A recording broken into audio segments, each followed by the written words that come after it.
This is our COVID Roundup and CDC update for July 26th, 2024.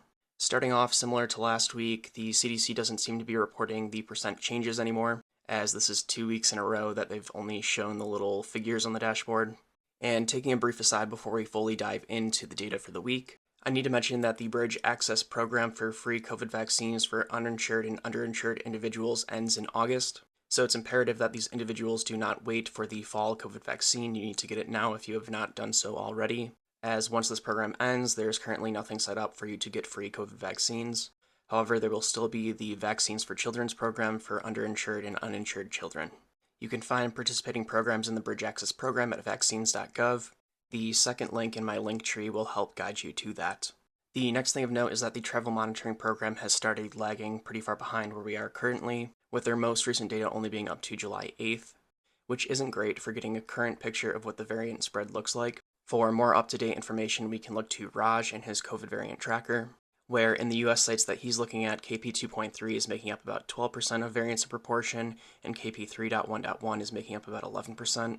When we look more closely at the spread of variants above 1% in his tracker, we see increases in KP2 variants, increases in KP3 variants, increases in LB1 variants, and then an increase in KP1.1.3.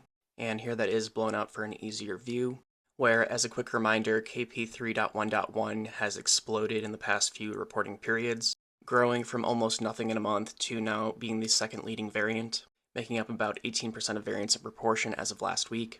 Prior to the emergence of this highly contagious immunoevasive new variant, I was initially thinking that we were either at the peak this week or about 2 weeks out from the peak of our current COVID wave.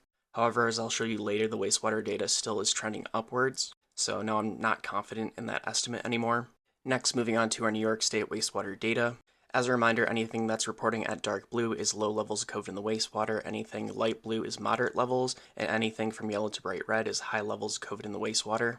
Last week, about 72% of all reporting facilities were reporting at high levels. This week, it's slightly increased to about 74% of all reporting wastewater facilities. Next, we'll move on to wastewater scan in California. When we look at the data in our current summer wave, the data is still trending upwards, where there are two major things to note. The first being that once we had liftoff from the graph down here, that we're still continuing an upwards trend. And the second is that our high data is still trending upwards, which is showing us that we're not yet at the peak in California. Next, moving on to all reporting facilities in the US to wastewater scan. Last week I had mentioned that they had dropped down from 194 facilities down to 149 facilities. Well, as of Saturday, they lost one more facility, so now they're reporting at 148 facilities. And when we look at this data, everything is still trending upwards.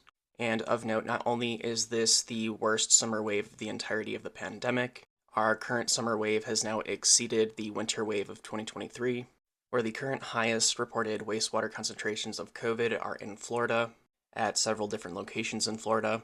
Here's one more. And then also a little surprisingly, Michigan. One of the important things to note when we're looking at this data is that this is our first COVID wave where we're experiencing the 24-hour isolation policy by the CDC. I think that policy, combined with the highly mutating variants of COVID that are showing even more increasing levels of immunoevasion to prior immunity, and the unwillingness of places to mask, such as in North Carolina where they have the mask ban, I believe these are all contributing factors to why our current summer wave is so bad.